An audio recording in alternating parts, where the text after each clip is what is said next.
Okay guys, welcome back to the channel, and you might be asking yourself, what is inside this bag? Well, it'd be a great question, because inside of this bag is a 70-pound inflatable kayak that one of my friends has kindly lent me from Amazon, and we're going to be testing it out today, doing an island camp on the absolutely stunning Coniston water. So let's get this baby set up. So this thing is so heavy, and I'm also bringing with me a drone to get some decent footage of the island we're going to be camping on.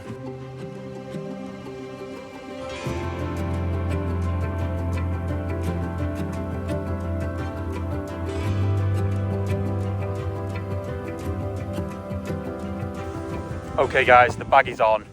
I've not got my microphone on because I'm scared it's going to drop off, so apologies for the audio, and let's get this beast down into the lake.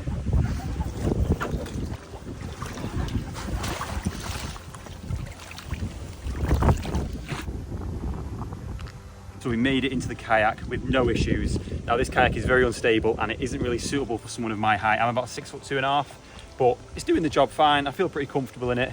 Let's get to the island. It's a good way, so I best set off now. A couple of branches getting in the way, but we're basically just round that cove, and tonight the sky is looking beautiful. I'm hoping to get some drone shots. I wish I had a life jacket for my drone though, because that's about 1,500 quid. So I really need to make sure I don't fall in. Let's get it. You can just see the island over there, just starting to come into view. It is a little bit choppy, so I'm just staying near the coast to make sure if anything does go wrong, I remain perfectly safe. I don't think I'll be able to say the same for my drone though, but I think these cases are a little bit waterproof. Okay guys, that is the island behind me. We've been kayaking for about 5 minutes now, not too long. And lucky for me, the wind is blowing this way, so it's giving me a bit of assistance. Doesn't look like anyone's on there at the moment, but there might be. Fingers crossed there's not, but the landscape around here is so breathtaking. And it's not raining, so it's a win-win right now. And I'm yet to fall in. But once again, I'm a very strong swimmer. I'm very close to the coastlines, but again, if you do attempt something like this, just wear a life jacket. It's just not worth the risk. Okay guys, as you can see, we've made it to the island. Now it's extremely rocky, so I just need to find a good place to set the kayak up. I'm also going to be taking the kayak up into the island so you can't see me from the shoreline. I think I'll add, don't camp on these islands from September to April, as this is breeding season for geese. You're going to disturb the geese and you're not going to be able to sleep because they're going to keep you up all night. So this is the cove that I've gone for. There seems to be a little bit of beach just there. This is a really cool swimming spot, to be fair. I'll definitely be coming back on a sunnier day to get some lengths in. But yeah, I need to make sure these rocks don't put a hole in this kayak, as it's not mine and Danny will be fuming. I think that's where I'm going to drag the kayak up to. But there's also like a little private harbour here, which will be perfect for storing this bad boy. Oh yeah, just look at this. This is like it was made for this little baby kayak. It's really sheltered from the road and the wind and the elements. And again, a perfect place to store the kayak for the night.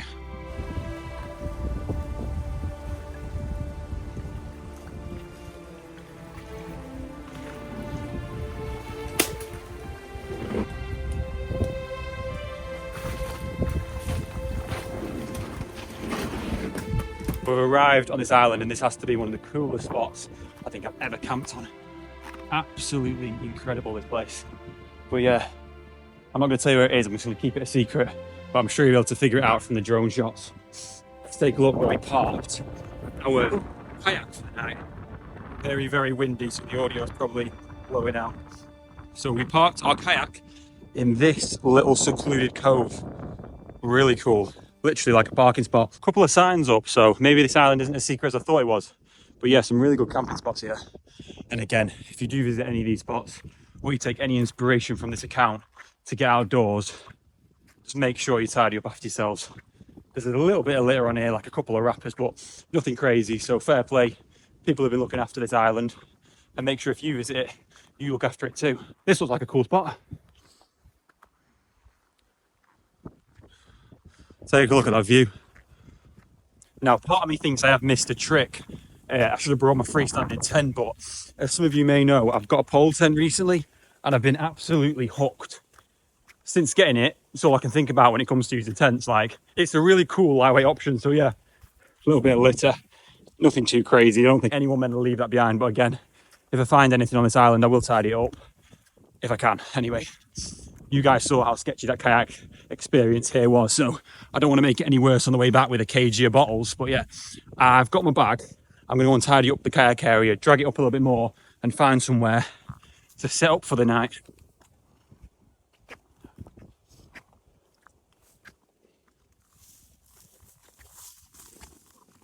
I think I've picked the most sketchy way down ever, and I've only brought these Crocs as footwear because obviously I'm on a kayak, so I don't really want to be getting my shoes wet. And to be fair, my shoes would have been soaking, so I did make the right decision. But they've got a little bit of grip. They're like a Crocs Pro Max, you know what I mean? So they do the job for stuff like that. Here is my little private harbour for the night. So I'll probably drag the kayak up a little and then, yeah, just get set up for the night. Let's do it.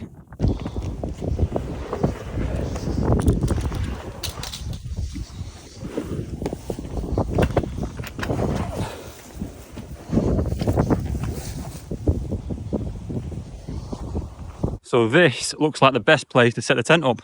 Really flat, relatively dry ground. I've got some pretty decent views and I'm out the wind, so I think that's going to be the best spot we're going to get for a pole tent. Down there looks pretty cool. This is one thing I find, and I don't know if any of you guys find, when I come to an area, I always get like overwhelmed with the amount of spots that are available. So I always spend at least 20 minutes thinking, is that going to look good on photos, or has that got the best view, or is that the most sheltered, or is that the most flat? I'm sure you guys suffer with it too. Anyway, well, if you go camping anyway, you do. But yeah, let's have one more walk down here. And if I can't find anything better, it's a wrap. And that's where we'll be setting up tonight. This side is cool because you've got mountains behind you. And I think it's a bit more secluded on this side because it's a longer walk for any paddleboarders coming in the morning. But again, too many options for me to choose from.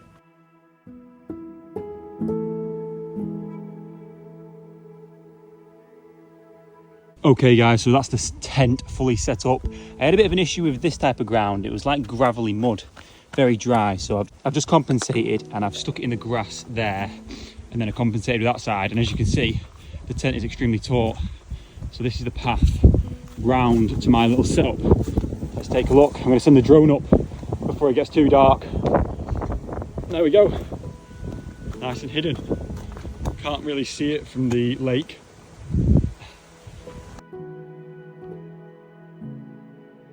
I'm going to be using this little air pump from Tilliv that also doubles up as a light.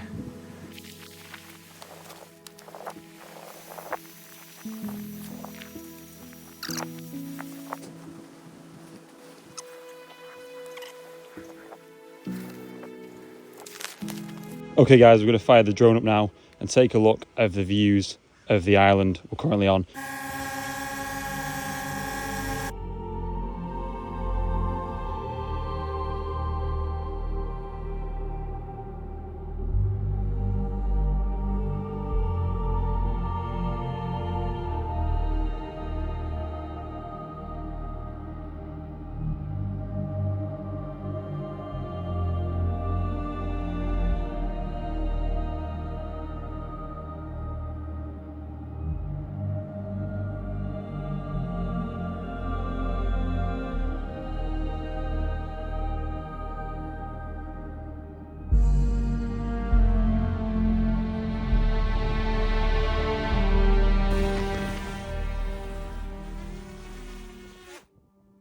Yeah, it's actually a really cool camping spot this. I'm probably going to come back with my friends. Setup's looking pretty nice. I've got my oar just in case. I've just sent the drone up, so I hope you enjoyed those drone photos and videos. And yeah, it's quite windy, but I'm pretty sheltered down there, so it's not too bad. Let's take one quick look at the views and then settle down for a little bit of a chill out. I should have camped on that one. Nah, it's way too small, but yeah. Really cool island, very dramatic backdrops on each side. And then we're only just up this little hill, which is pretty cool. So here's a look how cozy this little tent looks. Really warm, really cozy. I've got my seat to summit, I've got my pillow and my mountain wear out sleeping bag, and I'm gonna go and have my tea on the rocks down there. Nothing too exciting. I've already had my tea, this is more of a supper. But I'm gonna zip my tent up because bugs can be quite an issue this time of year. So let's get this zipped up. So I've just come to check on the kayak and make sure it's still there, and I've come to grab some stuff out of it. I've left a can of Pepsi Max in there, so I'm going to grab that now and then head back to somewhere a bit more scenic to have my dinner. But I'll just show you this cove one more time because it is really cool. So that's where I came in on, as you're aware. That's where my kayak is, and then that's obviously the rest of the lake. So no one going past can see the kayak, and I'll just grab what I need and then get eating. Okay guys, so like I say, I've already had my dinner, but this is one of my go-to meals now. There's no thrills with it. It's very cheap, very high in calories, and great if you want to pack ultra light. So it's just a pack of wraps like that with ham and cheese inside it. So obviously it's resealable, so you can open it up. And what I also like to do is the night before I'll freeze everything. So I'll freeze the cheese, I'll freeze the ham, especially if it's on a hot day. That way, when I come to get it out now, it's defrosted and in cold all day, if that makes sense. It stops your meat from spoiling. So some people might think I'm an idiot and some people might think I'm a genius, and food is always bottom of the priorities for me when it comes to camping. Now, don't get me wrong, I do love a good meal, but if I'm coming solo camping, I'm not really there for the food. I'm more there for the peace and to relax. So cooking a crazy massive meal just adds another level of stress, which I'm just going to leave out. So yeah, something like this, brilliant. I've also got some nut bars. Now these are 200 calories and from Aldi, and some Pepsi Max. Let's get it. I'll tell you one thing, it feels like it's gone dark really quickly today. Now, it was sunny before, but honestly guys, I feel like we're going straight back into winter, and that was a quick summer. We've not had any good weather that I'm aware of lasting longer than a week. And yeah, it's literally 9 minutes past 9 and it's pretty much dark, I'd say. Like, I've got the torch on, it's pretty much dark. But yeah, don't get me wrong, I do love winter. Like, I love winter climbing and hiking and camping. It's exciting, it's colder, it adds a new level of challenge, but bloody hell, that was a quick summer. So I've just had my friend DM me, and he is camping at Coniston Hall campsite, which is not too far from where I currently am, which is really cool, which means I can go for breakfast with him in the morning. So I'm buzzing with that. And the rain is meant to come in at about 9 a.m. tomorrow. So I'm gonna get my tent packed up around 8 a.m. I'm gonna meet him, get some breakfast, and then get home, hopefully before the rain comes in too heavy. But I love it when it goes dark because the tent just looks so cozy with the light on inside. Let's take a quick look. Now tell me that doesn't look like a nice place to spend the night. Now I know camping isn't for everybody, but I imagine if you've clicked on this video, you probably don't hate it too much. Let me try and unzip this tent with one hand. But yeah, not a great video, but as you can see, that is a really cool place to be. And this Sea to Summit is brilliant. And if you're looking for a good sleeping mat, a Sea to Summit is incredible. You're not going to get a much better mat than that. In fact, the only mat that I know which is better than the Sea to Summit is the Big Agnes Rapide SL. So if you're looking for a sleeping mat, go for the Sea to Summit or go for the Rapide SL. Now, Thermarest Nemo is also a brilliant option if you want something smaller, but it's nowhere near as comfortable as the Sea to Summit or as the Rapide SL. Both are about 9 or 10 centimeters thick when fully inflated. So if you're after a good night's sleep, those are your best options. So one of the most important things when you go wild camping is to have a pair of sliders or shoes open, ready to be used in case you need to nip out in the night for a wee. There's nothing worse than clambering around trying to get out of your tent and you've not got any shoes, especially if the ground's wet. Now, because this tent doesn't have a ground sheet, I've used my Rab jacket, probably not a good idea because it's made of down, and a couple of t-shirts underneath the mat just to protect my Sea to Summit, because inflatable mats have a horrendous track record, especially with me, of getting holes in them and leaking, and I do not want that. I want to look after this mat. But yeah, that is a wrap, guys. I'm going to charge my phone with my 20,000 milliamp power bank, and I've got a tripod somewhere. My tripod is here. I'm going to use this to set up, and I'm going to watch a little film tonight just while I settle down. But yeah, the time is, it's 11 o'clock. I'm going to reply to a few DMs, watch a bit of a film, and then I'm going to get to bed. I'll see you in the morning. Morning, guys, 8:30. Not a bad sleep. Probably got at least 7 hours. It's quite noisy in the night, but yeah, pretty comfortable, to be fair, quite warm. I'm going to get packed up now, and I'm going to meet my friends for some breakfast. Okay, so we've got some more good news. The kayak is still where I left it. Now, I was worried I might have some pranksters either let this down or completely get rid of it. I mean, I know it's unlikely, but it's always a thought in your mind. So yeah, I'm gonna get this kayak set up, and then I'm gonna head out via my private harbour. But before we do, let's get a little bit of a wash and let's brush our teeth in the very cold lake.